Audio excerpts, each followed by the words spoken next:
Wow. Okay. Good morning, everyone. I'm Mary Freenon. I'm the Director of Communications for the Hudson Gateway Association of Realtors. And welcome to another Breakfast with Benefits. And today's topic is Appraisals 101 for you and your clients, everything you wanted to know about appraisals. And it is brought to us by the National Appraisal Network. And I want to briefly introduce our affiliate member, Felicia Seedorf. Felicia, do you want to just say a few words before we get started? Hi, guys. I'm Felicia Seedorf with Nationwide Appraisal Network, NAN. We're a national AMC, and today we're having Stacy Caprioli, our Chief Appraiser at NAN, give you a one-on-one of appraisals, which most of people on the real estate side never get unless they're in classes, and it's a short little caption of what appraisals are, and we just thought we would bring that today. Right, Stacy? Absolutely. Okay. Great. Thank you, Felicia. So without further ado, welcome, Stacy. Thank you. Thank you all. I'm very excited to be here. First and foremost, if we have any veterans on the call today, thank you for your service. This is a very important week for our veterans, so thank you for your service. So welcome to my version of Appraisal 101. There might be some issues in here that you are completely familiar with, and that's totally normal. You deal with appraisers all the time, so that, some of this might be repetitive, but I think what I want to do is just kind of have a fun outlook from the perspective of the appraiser to really kind of just chat through some topics that, we cover and our perspective on things. So please feel free to drop things in the chat. Otherwise, we'll have a little Q&A at the end. I'll try to make it kind of light and brief and fun per slide, but feel free to raise your hand and stop me if you have any questions. So just a little bit about me. I actually hail from the great state of Wisconsin, where it is fairly cold all the time. I think we have similar weather. I was just chatting with a couple people on that. I've been in the industry for 15 plus years. I think I'm going on 18 now. I started out doing national property appraisals for a larger national company and traveling throughout the United States. So I've done a little work in New Jersey, a little work in New York, and I've been able to pretty much appraise any property that you can imagine, which sounds like a lot, and it has been. So if you have any questions on anything unique, those are my favorites. I like the challenging ones. I like anything that stands out. So if you have any questions ever about something that's tricky, feel free to take my email and shoot me a message and reach out, and I can walk you through it. I am a certified residential appraiser in the state of Wisconsin, and I am also a licensed real estate sales agent in the state of Wisconsin. So I have those two licenses that I hold here. And I am, as Felicia said, the chief appraiser for NAN. I have my little headshot here for you guys all to see, as well as our company kind of outlook. We really focus on accountability, transparency, and service to our lenders, clients, brokers across the board.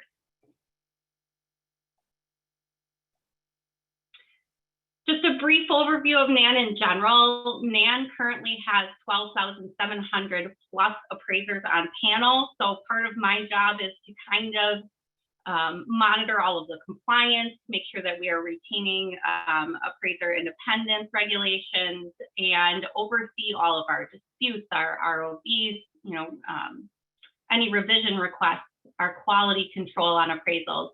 Everything that comes in from those 12,700 appraisers has to run through one of my departments. Not all of them are pretty, which I'm sure all of you know as realtors. Some appraisals are not the prettiest thing out there. So I do deal with disputes, escalations, things come across my desk, and I give my subject matter expertise on where the direction should go.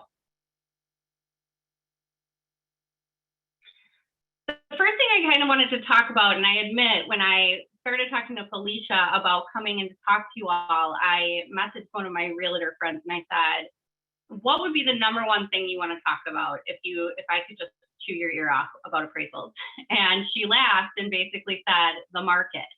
The rising rates are obviously on everybody's mind, and she wanted to know, how does this affect your process? How does it affect the appraisers and what they're coming up with? And And so I wanted to focus on that first. I pulled this really great graphic that came out just recently about the active listing count across the nation from realtor.com. And as you can see, the listings are up from last year. Year over year, we're at a 33.5% increase. So obviously we're moving into more of a buyer's market.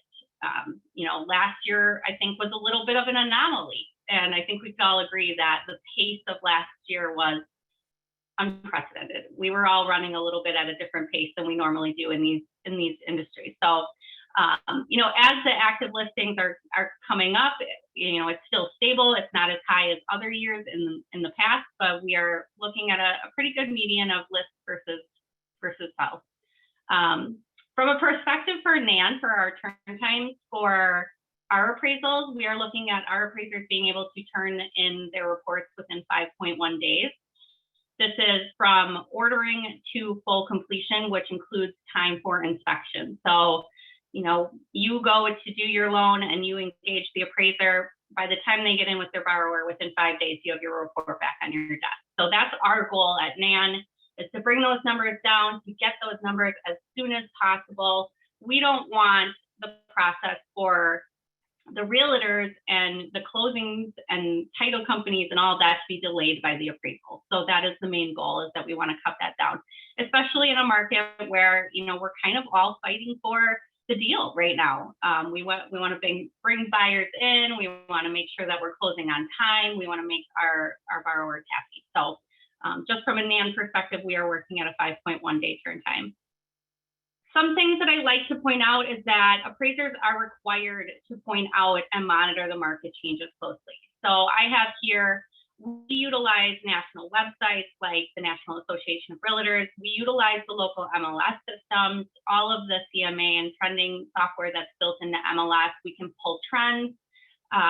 Specifically, I like to point out that appraisers should be pulling a 30, 60, and 90-day report to be able to follow those trends through.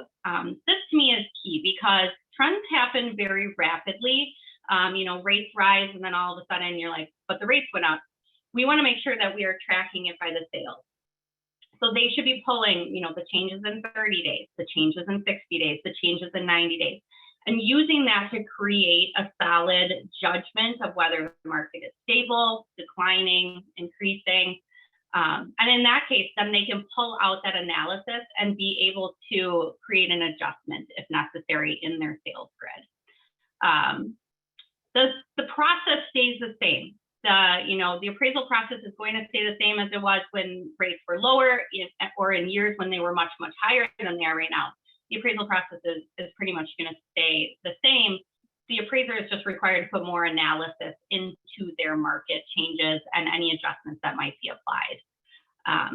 You as a real estate agent, as a broker, as a borrower, your borrowers, your buyers, your sellers can absolutely look at those adjustments and request justification. So keep that in mind throughout everything I say today. If something comes up on an appraisal that just does not make sense, please ask for clarification. You know, that is in their due diligence to be able to provide to you all, especially with current market changes. You know, please feel that you can go back to your appraiser and say, well, why are you saying it's stable when we have these changes? And they should be able to pull out their statistical analysis and lay it out in their report. That's absolutely warranted. And so don't be shy. You know, this is a tricky market. So if they start applying adjustments and you want to understand better, definitely ask for it. If you have any questions on the market, drop them into the chat. Otherwise, we can do it at the Q&A at the end. But I think we're all just seeing a little shift in everything that's going on. But from an appraiser's perspective, as long as you have a skilled appraiser who is really analyzing the sales in their market, you should be good to go. Your adjustments should be warranted if necessary.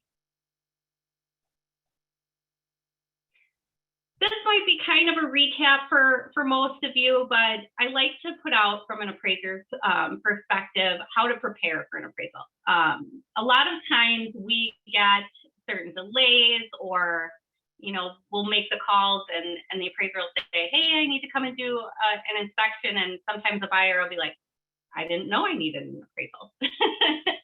And they'll get on the phone with their realtor and say, I didn't know I need this. So, just even letting them know upfront some of these small items that can help to just make the process go faster, a little bit less painful for all of us. So prepare your buyer or your seller to know that the appraiser needs full access. This tends to lead to unnecessary delays where, maybe a tenant occupies the property and they're there for the inspection and there's a locked room. We want to make sure that we have full access to every single space in the house. We need to be in closets. We need to be able to view the water heater. We need to look at the basement, the attic, and all outbuildings. This tends to happen more with tenant properties where, they might not have keys to an outbuilding. So make sure that when inspections are set and you're talking to the buyer or seller, that they're aware that the appraiser has to access every single area. If not, they will have to delay and come back for access. There will not be the ability to say, I couldn't access XYZ room, so we'll just make an assumption that the room is fine. 99.9% of the time, the appraiser is going to have to come back out, which causes a delay to closing. This even happens occasionally where you have people that say, well, I have a sleeping child in that room. You just want to give them a heads up. If they have an appointment, maybe they can make an arrangement to move the child around. Or if they have animals are a big thing where they might put their dogs into a specific room and just say, no, I'm going to leave them in there. Just making those kind of arrangements in advance so that the appraiser can go in and out of each room very quickly and do what they need to do and capture their photos and then keep moving. So that's a good one. Listing out all recent improvements. I think this is great. I think appraisers appreciate details when improvements were made. We base a lot of our decision-making on the condition rating of the home. So if you have any additional details on when there was a new roof, new water heater, let's say they replaced kitchen counters, put in new flooring, a timeline and details on that will help the appraiser to make determinations that they may not necessarily know of just by viewing. So please have that list of improvements. We love that. I have on here declutter, and this happens quite a bit, and it's normal. No secret, we know people live there. So as an appraiser, we go into homes, we know that people live there. They don't have to be spotless. They don't have to be, all spruced up and tidy and all of that. But if you have improvements to the home, make sure the appraiser can see them. So, clearing the countertops in a kitchen, let's say you replaced it to be granite, clearing it out, moving some things around so they can see and they can take a nice picture of it. Let's say you redid the flooring, pick it up a little bit so that they can take some pictures of this brand new flooring. So those are some key items. Like I said, it does not have to be spotless. We don't care about the cleanliness. We just care about the condition, the upgrades, those type of items. Another great key item is making sure that smoke alarms and carbon monoxide alarms are installed. So the appraiser will have to make the home subject to installation of these items, which can delay your closing. These are really easy, quick things to do in preparation for having the appraiser come on site. Make sure your smoke alarms are installed, make sure the carbon monoxide alarm is installed. They're not going to test them unless it's an FHA loan, but they do need to make sure that they are installed and that they're in sleeping areas and that they're available. So that's a good one where it can cost, a couple days if somebody has to go out and then install a smoke alarm after the appraiser comes and then get a secondary inspection. So that's, having that be there.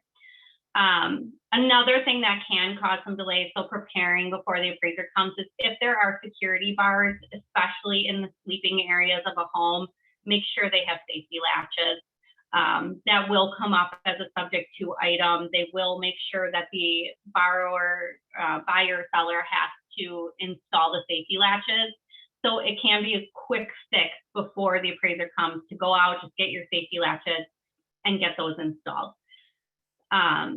Any questions on those things, please feel free to drop them in the chat and we can cover those in a little bit. I do see we have 2 questions out there. Okay, good. That was just a question on the recording, and yes, we will have it sent out after I know that Mary is recording. One tip that I have, and this is just me, if the transaction's for a sale, one of the best things you can do is have your seller just start boxing up personal items. If not, if it's a refi or something like that, or if you're helping with some sort of relocation, let's say you're on the other end of the deal, the appraiser will blur out personal photos. So I do want you all to know that if your seller doesn't want to take down personal items or doesn't want to take down the photos of their kids quite yet, that's completely normal. But for the safety of children, family members, appraisers are required to then use their photo software to blur out the faces in those photos. So as that loan passes down the line, let's say to Fannie Mae or Freddie Mac, photos of your children are not going to be passed along or distributed at all. So just be aware of that. But I like to say, hey, if we're selling a house anyway, sometimes you just want to pull that stuff down. Just makes it a little bit easier, and then you don't have to worry about the faces of your kids and your pets and stuff being out there on paper. All right. So what do appraisers look at? This is a big question I get. Appraisers don't spend a lot of time on site. I'm sure that you'll have buyers and sellers that say, well, the appraiser was only on site for about 40 minutes. And that's because we're trained to do that. We're trained to be in and out and look at the key details and make sure that we're doing our sketching, our photos, everything in a timely manner. We're not there to be in everyone's face for hours at a time. Typically, if an appraiser comes in and the borrower is able to just give them their space and let them go do their thing, they can be in and out in maybe 30-40 minutes. They're capturing everything on photos. They're doing their sketching really quickly. The key thing is that most of the appraiser's work is actually done from their desk. So that's one thing I like to point out, is that while it may be a quick or doesn't seem like maybe they're gathering a lot of data, they really are. They're gathering everything through photos. They're going back. They've done a lot of research before they've gotten to the site, so they know what they're expecting from the most part. But when they are on site, they're looking at anything with a contributory value. So pools, accessory units, solar panels, finished basements, anything that can really add to the value of the property, anything that they have to then go back out and look in their comparable search and say, well, this home had a pool, so I need to bracket that by finding a similar sale with a pool. We want to be able to get the best comparables out there. We're also looking at energy efficiency upgrades, upgrades to lighting, upgrades to solar. That's definitely a key factor in the condition rating and raising your condition rating. Overall gross living area, that is our key focus. We are looking at how big the home is. And when we look at gross living area, we're looking at the entire home, but we are also looking at, attics, finished basements, unfinished basements, because those will go in the grid also.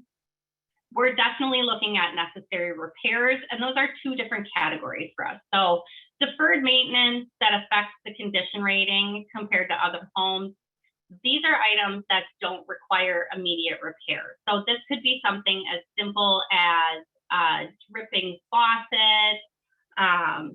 It could be something as a missing cabinet handle, missing trim in some of the bedrooms. Those are items that they don't affect the home safety or livability. They're just items that need to be repaired that may lower the condition rating a little bit, but not very much. It just goes into that overall all-encompassing rating. Major items of repair that affect health, safety, and soundness of the property, that is something that the appraisers are looking at. The appraisers are not home inspectors. So that is the difference, is that they can identify items that need to be possibly repaired, but they will have to put a subject to an inspection, completion of those repairs. So those can be things that are electrical items, foundation cracking, major trip and fall items. So let's say you have a second story door that comes with no railing. They're going to have to get either that remediated, or it's going to have to be inspected for security. Anything with mold or dampness or settlement in the basement, those are items where they're going to want to bring in a qualified professional, somebody who deals with foundation, somebody who is in the mold remediation business. They can come in, they can give their expertise on the issue. Sometimes they'll come in and say, there's cracking, but it's not a huge deal. I don't believe that it needs to be repaired. And so it just depends on what the qualified professional says. I do see a question here. Please repeat your definition of gross living area. What if there's a finished basement without a bathroom? Okay, so that's a great question, and I will go over that in my slide on the price per square foot. So gross living area, when you're discussing with an appraiser, is above grade. We are looking at above grade as your square footage. So in our reports, in our sales grid, in our comparison, we are looking at the above grade square footage. That is our gross living area. Anything above grade that has continuous heated, cooled space. Finished and unfinished basements, whether you have a bathroom, let's say you have ingress and egress into a bedroom down there, those would be listed out separately in your sales grid as separate living area. So those are not considered in your gross living areas, they're considered as your basement. So it's a little bit different than how we look at some of the real estate transactions. I know in my kind of world as a realtor, you tend to look at the entire home. We look at kind of grouping the finished basements, even if it has a bathroom or a bedroom, we group that into our listing at times. And from an appraiser's perspective, that would be separate. That's a great question.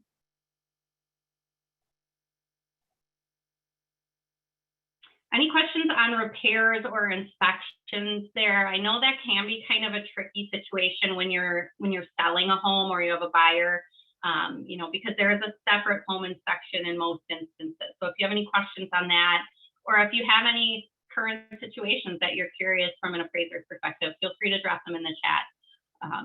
They can be a little bit tricky, but the best thing you can do is have a qualified professional come in. Someone did ask, are you talking FHA only? Never had an appraiser spend more than 15 minutes. Oh, you need to come to NAN. Our appraisers are going to be on site for a little bit longer than 15 minutes. FHA definitely is going to be a more extensive inspection. But no, I'm talking general appraisals. I tend to say that from my experience in the field, I spend roughly 30 to 45 minutes.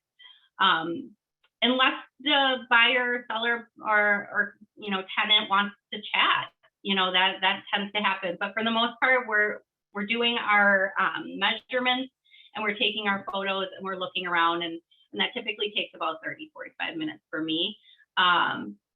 15 minutes, probably a really good appraiser. I'm going to say that. That's my hope, is that they are gathering all the information that they need in that 15 minutes, and that their report comes out great because they're doing a lot of research on the back. So, if it's a walkout basement, is that part of the total square foot? No. So that is still considered separate for an appraiser on the sales grid. So when you're in our sales grid, you'll see the above grade gross living area listed as the main gross living area. The walkout basement would be identified differently.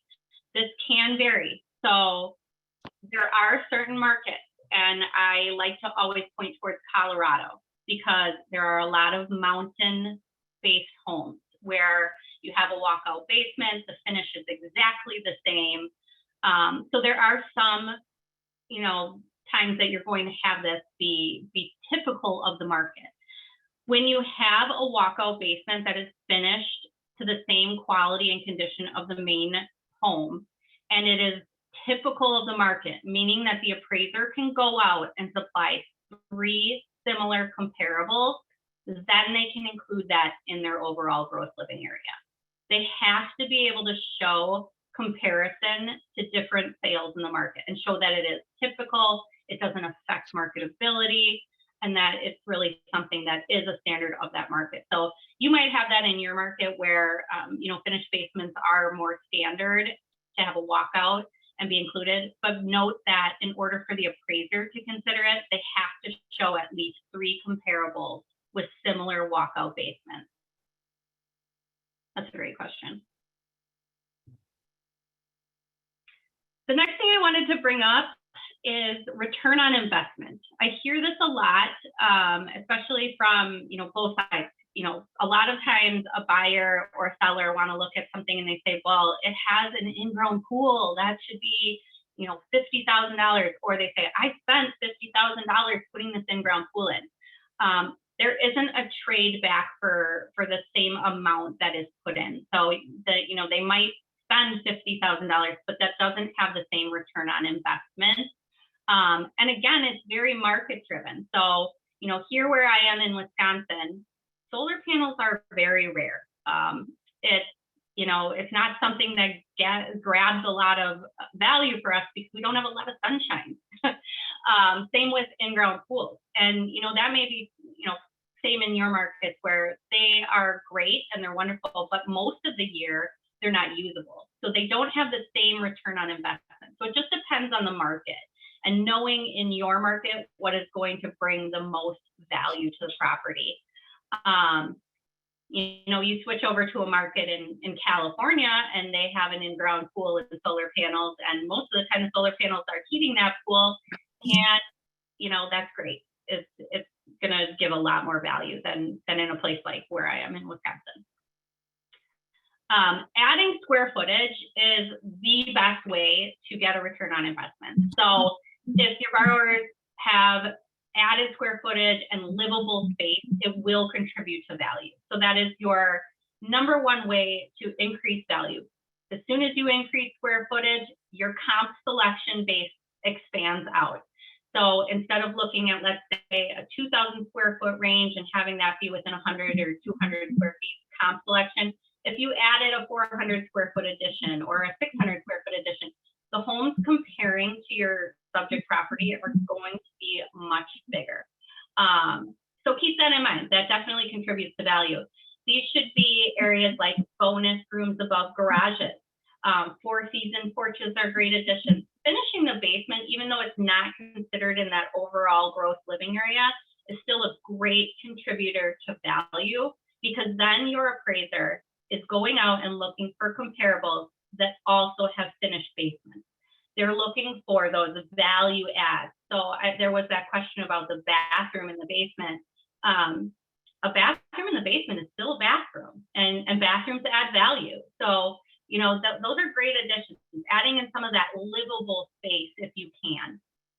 Those are great value grabs. Obviously, and I'm sure you all know that kitchen and bathroom upgrades and additions are great. If you have room to add in a half bath when you're doing some renovations, add that half bath. That's gonna appeal to buyers. That's gonna appeal and get that return on investment, because eventually you're gonna have that back. Updated countertops, updated fixtures in those bathrooms and kitchens. The appliances, even though appliances don't carry a heavy weight in appraisal, they do contribute to the overall condition of the property. So you might have brand new, beautiful appliances that might bump up your condition rating in some of these rooms to be, condition 2 versus a condition 3. And that will eventually lead to search for comparables that are a little bit higher in condition rating. New flooring and lighting fixtures, same thing, making sure that, there are visible upgrades. That's definitely going to appeal to buyers and sellers to have new flooring, lighting fixtures. It's upping your condition rating. It's making your subject property go into the next condition bracket and be able to select from a different pool of comparables.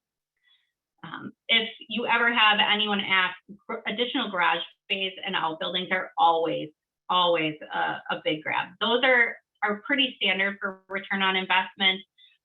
You want to make sure, though, that your market calls for it. My preference might be that I want a large pole shed on my property to store my boat, my four-wheelers, and whatever, but somebody else may not want that.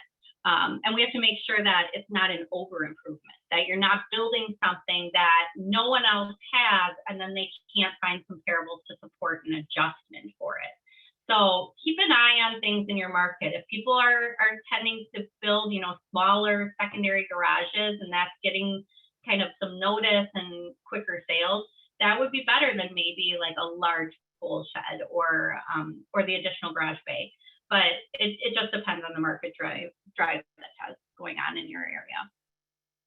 I have on here curing functionality issues. This can be a really big one. So let's say you have a den that connects into a bedroom, or two bedrooms that are connected and you only have one access point. Spend the money to separate them out, because if you can create a secondary bedroom or a third bedroom by just separating the access points, you're going to be selecting from a different pool of comparables, which can definitely increase value. Same with building the closet. This is a big one. So from an appraiser standpoint, if it does not have a closet, it's not a bedroom. It can have ingress and egress, but you need a closet. It has to have that space in there. So add that closet to a den or an office. That can increase it to a bedroom count, and therefore you're adjusting to a different comparison pool. So definitely, I always say build a closet. Even if you have to frame it out and it's a small one, build a closet, have a space, makes it a bedroom as long as there's proper ingress and egress. So we've touched a little bit on this, and this is that price per square foot. So a price per square foot from an appraiser's perspective is a little bit different from how we look at it from a real estate perspective. Most neighborhoods will have that price per square foot cost, where we'll say, like houses are selling at $220 per square foot. We list it on MLS as realtors. We refer to it in transactions, and when we're pulling our comparison analysis and pulling comps from around as realtors. But for appraisal, it's somewhat opposite, that the price per square foot is determined by the appraised value. So the better, more similar comps, the better the valuation. That's something you'll hear me say, is that the less they have to adjust for differences of the entire property, the more comparable they will be. So an example I have there is, let's say you have a 3-bedroom, 2-bath home and 2,000 square feet, and it's sold for $410, and that's your comp. Let's say your subject property is the exact same home, exact same model, exact same lot size, same street, same locational factors. All the appraiser has to do, if they have variances in square footage, is adjust for the variance in square footage. That's the easiest assignment you can get. Those are the great ones, but they're not like that. That's very, very rare. So we have to consider, though, let's say you have your comparable that was 3-bedroom, 2-bath, 2,000 square foot, sold at $410. Let's say the subject has a difference in lot size. So we're adjusting there. Then we have to adjust because my subject is on a cul-de-sac where the other one was located on a busier corner. So we're adjusting for location. Has a 3-car garage versus a 2-car. You're going to have an adjustment. So all the factors adjust down to create this reconciled value with all of your comparables.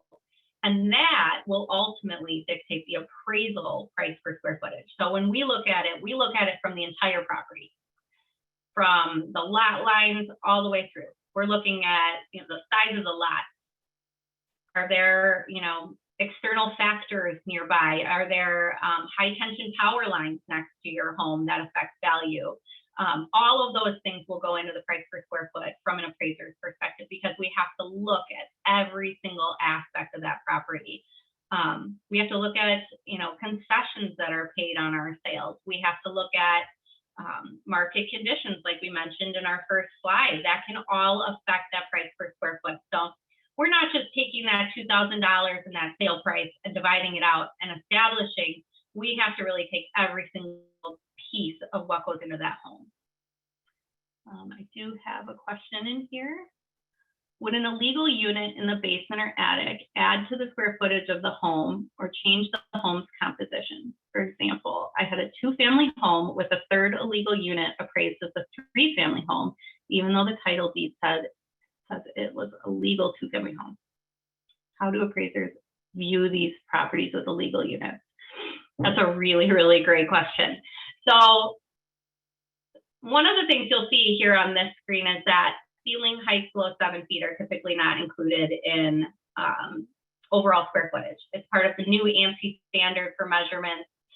There has to be a variance to that. So attics are tricky in general. So I'm just going to say that because that stands out to me in general. So illegal units are very challenging. It depends on the market that you're in. So if the market does not allow for a third unit, if it's not zoned for a third unit, if there are not permits for that third unit, the appraiser would have to make the report subject to removal of any heating elements in the kitchen.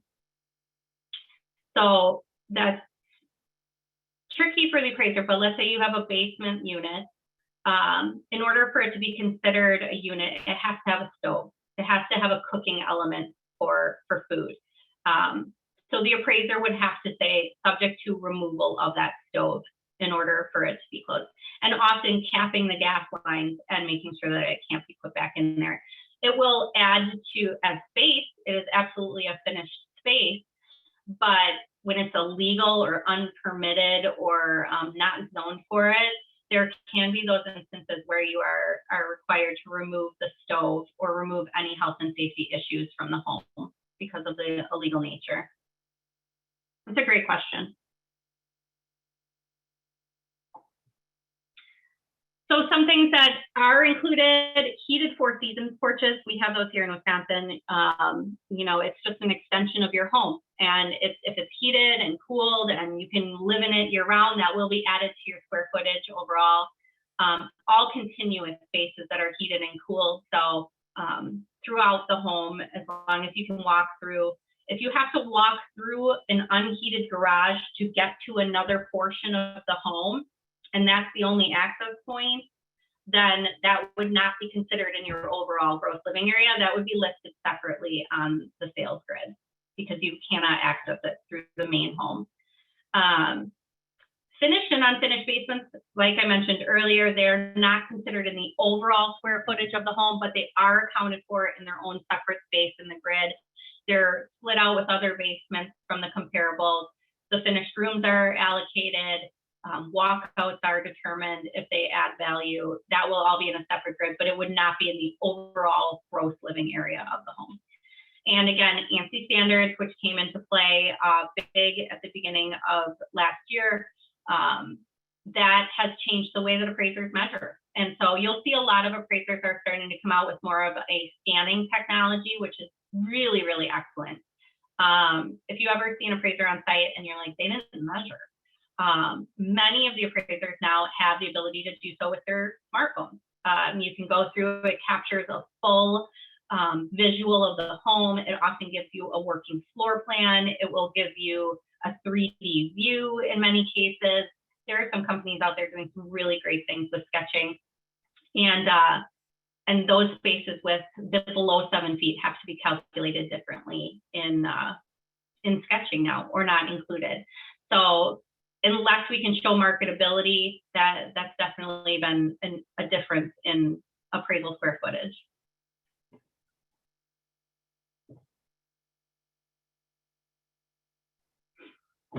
So questions to ask your appraiser. At first I wanted to just put anything, ask them anything, but I like to say that if you want to get to know your appraiser, you want to make sure that they understand the market, ask them how many tiles they've completed in that market in the past 90 days. Any appraiser should know that. They know their book of work. They might be a little bit varied, but let's say you have an appraiser come to your home and you say, well, how many have you done in this neighborhood recently? And they say 20. It's like, well, okay, I know my appraiser has experience in my market. Feel free to ask, make that conversation. How long do you have to be on site? So this is a great question because, like I said, some appraisers are much faster. Some appraisers use that scanning technology on their phone. So as they're taking pictures, they're also scanning the square footage of the home. Those are questions that you can ask. I know that I come across a lot of questions from borrowers that say they had their phone out the whole time. And it felt like they were videoing. And that is something because of technology that appraisers have now that you can definitely ask in advance. Like, how do you measure? Do you measure with a measuring wheel on the side of the house? Do you measure with scanning technology? Do you have to video my home? How do you deal with personal photos? So how long are you going to be on site? Are you going to be here for 40 minutes or are you going to be here for 10? And also, you know, it's up to you, but appraisers can just kind of do their thing. You don't have to walk them through. They'll typically come in, be very polite, hopefully. And typically from my processes, I would say, hi, I'm here. I'm just going to do my outside photos and sketching first. Then I'll give you a knock on the door, and then I'll come in and I'll do my inside photos. And they should be able to walk you through the process and how long they'll be there. One other great thing I like to suggest is point them to positive things in your neighborhood. So let's say you have access to a boat landing and you want to just make sure that they're aware of it. Hey, did you know about that green space that they're putting in down the road? Do you know about, you know, that we have access to a boat landing a block away? You know, those are items that are going to increase your value because your market adds to the value of your home. So, you know, if there's anything positive that you're seeing, you know, point it out to the appraiser. You can just say, you know, there's a new school in town and, you know, it's really great, or whatever you feel like kind of contributes to your market. Feel free to point it out. They will absolutely have to select comparables that have similar positive aspects, just like they have to pick comparables that have similar negative aspects. But it's good to let them know what you're seeing as a homeowner in that market. You can absolutely ask if they're licensed or certified. There's a difference between licensed and certified based on what type of properties the appraiser can do. Typically, if you're working through an AMC like NAN, we have that all established in advance. So we would not be assigning a property to a licensed appraiser that cannot do over $1 million. But if you like to know, please ask. And you can also ask, do you ever use a trainee? They, you know, maybe they'll call and they'll say up front, myself and my trainee will be coming today. Don't be worried about the trainees. They have to have the supervisory sign off. I think it's a great way for trainees to learn. And if they're, you know, the supervisor's doing their job, it's just adding to the profession and helping out. But if you do have a preference, you know, some lenders don't like to have trainees be on site alone or whatever. That's something you can discuss with your lenders when you're making transactions and engaging the appraiser. And that all typically happens in the assignment process. Again, with some of the positives, but it can also add to some of the negatives as you have experience with X, Y, Z. Hey, I live on a pretty large acreage. Are you familiar with that? We have waterfront, so hey, are you familiar with that? We have an illegal unit. Are you familiar with that? Or can you give me some tips on what needs to be done with that before you're on site? We have an accessory unit, something like that. You can definitely ask if they have the expertise to be there. The more the appraiser knows before they come on site is going to be key. Let me see here. Is being an appraiser and a licensed sales agent considered a conflict of interest? Great question. No, it is not. I would not be able to appraise my own listings and sales. I would not be able to pick or point my sales to a specific appraiser in the market and vice versa. If I had an appraiser friend who said, hey, I need this home appraised, I would have a conflict of interest. I would not be able to do it. But having the two licenses, as long as you stand your ethical ground and you know whether or not you have involvement in a property and you just slightly decline, just having the licenses is not a conflict of interest. My husband is a broker. I would never be able to appraise a property that he has going. So, you know, it's just a matter of upstanding your ethics. But you can definitely hold licenses, and you can hold licenses in other states also. Another question, would they use comps that are the same town and village, but a different school system? That's a really good question. That comes up quite a bit. Yeah, it does. It depends on your market. So, you know, if the school districts are fairly close, and the neighborhoods are pretty much mirrored to each other, and everything except for the school district is really pretty comparable, then yeah, they can definitely go outside of that school district line. What you want to do is you want to make sure that your appraiser is clearly establishing neighborhood boundaries. So if they're going outside of their own neighborhood boundaries, question it. So they should be able to say, this neighborhood encompasses this area from this street to this street to this street, north, south, east, west. But then if they're choosing a comparable that's in a different school district, 5, 6, 7 miles away, you want to say, but that's not your neighborhood boundary. And typically that'll be caught in a quality control review, or the appraiser will be like, oh yeah, I forgot that I was extending it out.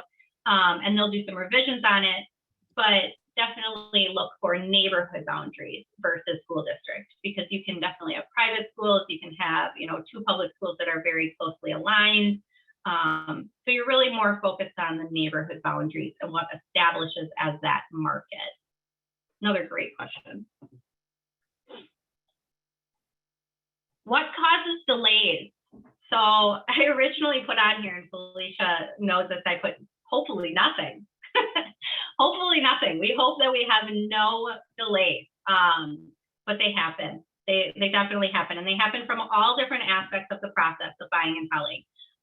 But from an appraisal practice, we hope nothing. We hope that we can get the appraiser into the house as soon as possible. We hope the appraiser is knowledgeable and has everything all set to go, that they can comp it out and adjust it, and that they turn it around within 48 hours. That's our goal at NAN, but that doesn't always happen. But some other items that might add to delays, I have listed here. And I just wanted to kind of go over and also see if you guys have any things that have caused delays and how you can work around them. One being that there can be conflicts with the deed or title with any public records or available appraisal data. If you have a deed or a title, supply it to the appraiser. It is their due diligence to look into the deeds, and they can absolutely do so, but they do not typically have access to a title. So if you know something's in a PUD and that is not public data on the public records or MLS, but you have it in title, please supply it to the appraiser. Instead of coming back and saying, hey, the title says it's in a PUD, they can have that prepared in advance if you supply them that data. So any documents that you might have, just supply that to the appraiser in advance. And remember, just a quick note, avoid supplying value-related items. Here at NAN, we do have a group of people that goes through all of the requests. We cannot supply any value-related items to the appraiser. We can't supply them specific comparables unless they come through a revision of value request. We can't point them to a specific value. But they have their contract, they have, deeds, title, but supply them anything you have. Supply them rehab budgets if your buyer or seller are doing renovations to the property. Supply them those items. We just can't point them towards any specific value. One of the biggest that can add to delay is, borrowers being unavailable or access is not possible. This happens a lot with tenants when tenants do properties. So prepare the borrowers, your buyer or seller, to provide access. Appraisers can be flexible. Many work from home. Provide a couple of time slots of availability. Make sure, again, that they know that the appraiser has to go in every single room. So, not the situation where they show up and they say, oh, well, my roommate works third shift. So they're sleeping because the appraiser is going to have to come back. So that can definitely prevent delays. And lock boxes and permission to access speed things up so much. Lock boxes are an appraiser's friend. We like them. We can come on, we can just knock out our work and we can go. So if the borrower, buyer, seller does not want to be on site during the appraisal, we can absolutely do that. We can absolutely do that. Conflicting information can lead to delays. So MLS listing info not being consistent with public records. The appraiser will have to do some due diligence in researching with the city to make sure why there's a variance. It happens in contracts occasionally too, where there might be an addendum to purchase. So please just supply all of your addendums. if you, like I said, if you have it, supply it. The appraiser can use all of their information as their own due diligence package, and that tends to speed things up. So they're not waiting on pieces of a contract. Make sure your contracts are fully executed. Signatures, initials, all addendums. If it's missing a signature, we can't submit that in as an appraiser. We would have to put in there that the contract is not fully executed, which can oftentimes delay closing. So make sure that you have fully executed contracts. Make sure all of your initials are set in there. Unexpected additions, and this is a good one because we talked about the illegal third unit. So unexpected additions, conversions, or unpermitted areas. So disclose these up front to the appraiser. Sometimes the appraiser will get on site and they'll be like, where did this come from? This wasn't on public records, or this isn't listed in MLS, and this is not a legal unit, or, ooh, you converted your garage. Is that even legal per zoning? Some of those things are better for the appraiser to know up front when they call to make the appointment, to say, hey, by the way, we converted our garage. I have my permits, I can supply them to you. Just providing that up front, because what the appraiser is doing before they even get on site is they're building their comp selection. They're looking at MLS, they're trying to find the best comparable home, and they're kind of wrapping things up with that condition rating. So any big surprises when they get there, those can add a little bit of delay. Not a ton, but knowing anything up front and being able to put a call into the zoning department, calling your assessor's office, those tend to add the delays while they're waiting on those offices to call back to say, hey, is this permitted? And eventually they'll get a call and say, yes, it is, but that could take an extra day or two for that zoning department to return an appraiser's call. So give them a heads up if you can.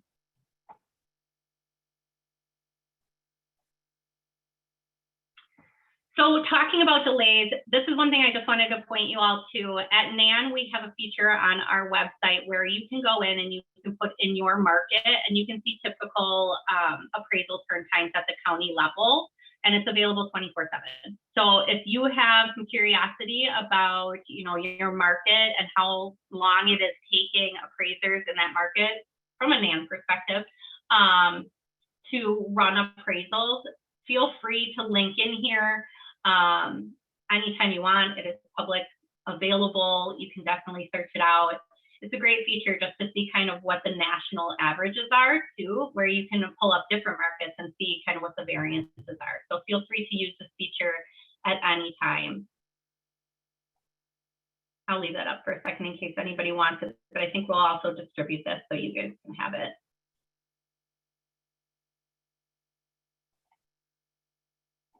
And here is my contact information. I have been in the market for a bunch of friends from New York and New Jersey area, so reach out, give me a call, give me an email. You have a tricky situation, you want to know from an appraiser's perspective how to handle something, you're working on a deal and you need to know if something needs to be cured before the appraiser comes on site, shoot me a call or an email and I can help you out.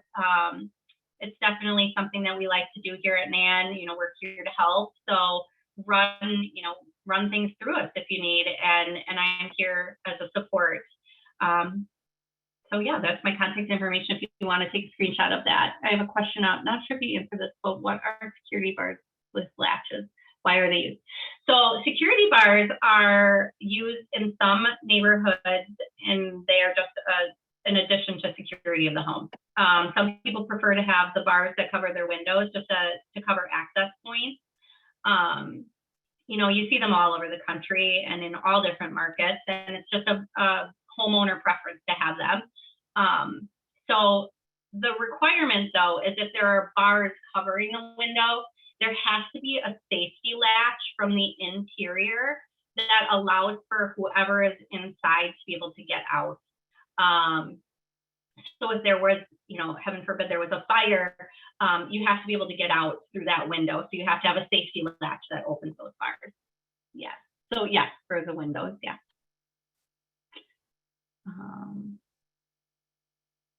Okay. Just scrolling through my questions. Yeah, these are great. I missed your answer on the question of conflict of interest. Also, does NAN offer certification in New York City? So the conflict of interest, that one is no. If you have both licenses, it is not a conflict of interest. As long as you are maintaining your ethical standpoint and not appraising or selling or buying or doing any sort of deal with, you know, someone that has vested interest in that property, there isn't a conflict of interest of holding both licenses. You can be an appraiser and an agent at the same time. You just can't do it on the same home. So that's that. And NAN does have a very robust panel in New York City. So yeah, we have licensed, certified, certified residential, certified general, all in every state across the nation. Yeah, we can definitely help if you have any needs in those markets. We have appraisers ready and willing to work. Next question. Can you speak more about adjustments based on market changes? I often work in a super small niche market with frequent bidding wars. When the market seems to be changing, for example, from a seller's market to more of a buyer's market, often buyers still need to bid way over asking price. When advising our buyers what to bid, especially when they're waiving any mortgage or appraisal contingency, how should we be considering the adjustments an appraiser might make based on the overall market? That is also a very good question. Niche markets are very challenging for an appraiser when it comes to market changes, because the overall market of a state, the overall, you know, national interest rates or state of New York market changes might not affect your smaller niche market. So your market changes are going to be driven by your buyers and sellers, and it's going to be established by the comparables. So if you are constantly seeing that bidding war, that's going to drive your market changes, and your appraiser should be knowledgeable of that specific niche area to build that adjustment. They shouldn't be going out to counties over or to the generalized state changes to find a market adjustment. Excuse me. They should be looking at your specific neighborhood. And in those instances where people are bidding over, you can definitely have that 30, 60, 90-day view, even in your MLS, where you can see percentages of change. And that would kind of drive as a real estate agent to be able to say, you know, 60 days ago, people were bidding 10% over, but 30 days ago, they're only at about 5.6. Like, we're starting to slow down in the overbidding. So you can kind of gauge based on how the comparables are as to where to point your bids, for sure. I would definitely use your MLS system as that factor. And, you know, if you ever have any questions that you're working on a deal and you have an appraiser in your market that might not be your chosen appraiser for this deal, but as a friend, you can lean on them for some communication too. Peer-to-peer communication between appraisers and real estate agents should be more developed. I mean, we should be chatting with each other. We should be knowing each other's markets. So reach out to local appraisers and use them as resources. Good question. How do you handle appraising a residential home that is recognized as a historical landmark building with pulling comparables? That is incredibly, incredibly challenging, but one of my favorites. I love historical buildings. The best thing that you can do is have record of all of the historical registry, when it was established, any special features to the building that would not be available to current building standards. That would be definitely necessary if they have some sort of feature in the home that is just not seen anymore. We would want to be able to have a really skilled appraiser who is able to research historical value of those specific components. From a comparable standpoint, you would want to look at comparables from similar age ranges, whether or not they're on a historic registry. You want to look at similar comparables from the same year's build. You still want to look at similar condition of homes. So, you know, similar age, similar condition, size, all of the same factors, but you also want to take into account that historical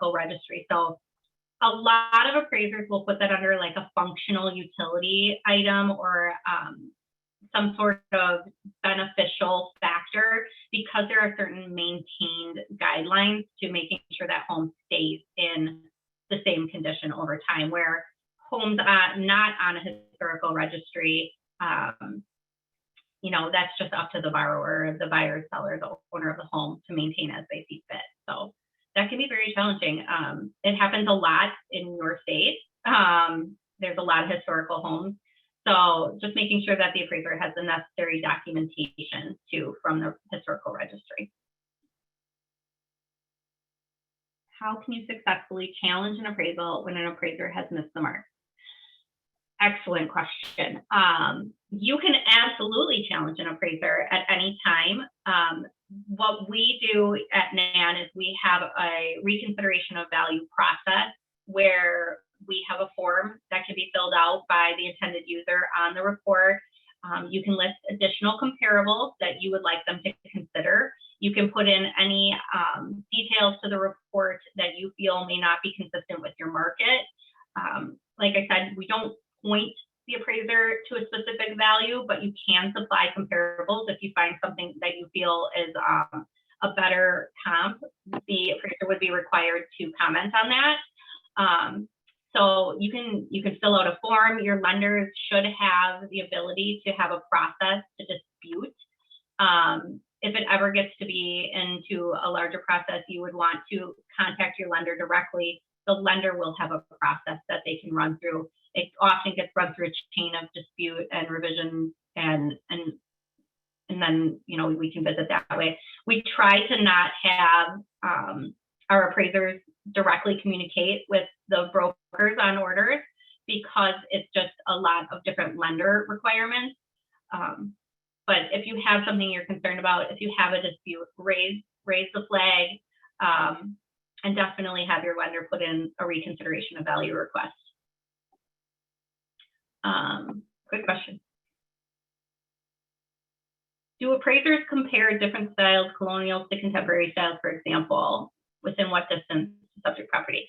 Yes, different styles definitely contribute to value factors.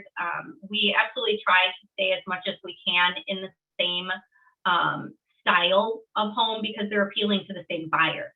But there can be some variances depending on the neighborhood. Maybe you have a very eclectic built neighborhood, so we can do some colonial to some other styles. Colonial to contemporary would be kind of a stretch from my perspective, just because they don't appeal to the same buyer. So if you have a colonial on the market, it's not going to sell to the same person looking for, a completely modern contemporary. But I would say that my goal is to locate comparables of similar styles, similar appeal to the buyer, similar condition, similar space. That's a great question. We try as hard as we can to get, almost the exact home to make it as easy as possible. Within what distance to subject property? That is also a really good question. It depends on what your market is. So if you're in a rural market, it's common to be able to go 10, 15, 20 miles even for a home of similar comparison, as long as the appraiser explains it. Make sure they're putting commentary in there, make sure that they are explaining why they expanded their search parameters. Was there nothing available in that specific neighborhood boundary? Typically rural is going to be about, 5 miles. I would say suburban, you're looking at, miles, 2 miles, down the street, 0.4 miles. Urban, you're looking at pretty much close proximity. We're always pretty much in a mile in the urban market. So yeah, it just depends on your market that you're in and the availability of comparables, and also the property. If you have a brand new, beautiful subdivision and it's the first one of its kind in your market, the appraiser might have to go over to the neighboring city to look at another newer development and have some comparables.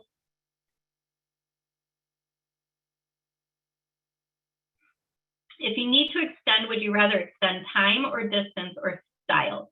From my perspective, I would rather extend distance as long as the neighborhoods are similar. Time is challenging because time creates that differential market adjustment. And that's where then you have to analyze market changes from, let's say, a year ago. And we all know if we were starting to compare homes now to a year ago, it'd be a whole different game.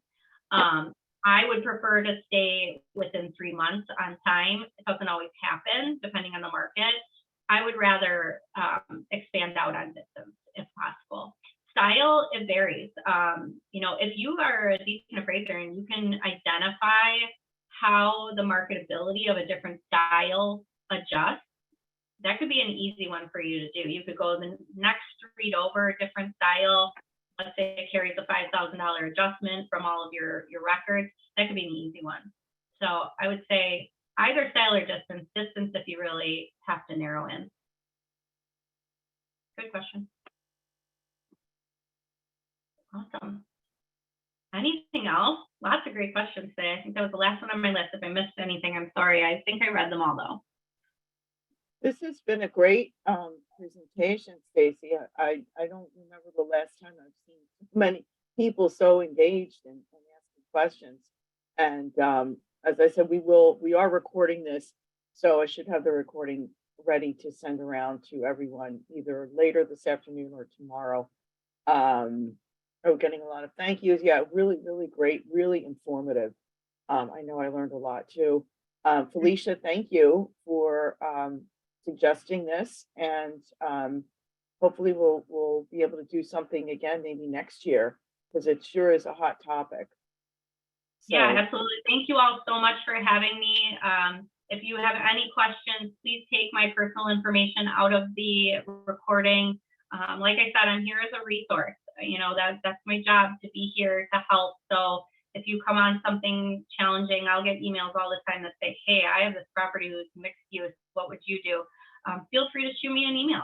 I'm here for that. So thank you again. I appreciate all of you, and hopefully we'll talk again. great. Thank you both, Stacy and Felicia, and thanks everyone for attending. And just wanted to mention we will be having a live breakfast with benefits next Tuesday. It's going to be at HGAR White Plains. We will be feeding you, so there's an incentive to sign up. It's all about what the market's going to be like, kind of predictions for 2023. So it should be very informative. It is on our website under events. Go sign up for that now, and you will be happy to have your coffee and bagel again. All right, everyone, have a great day. Bye-bye.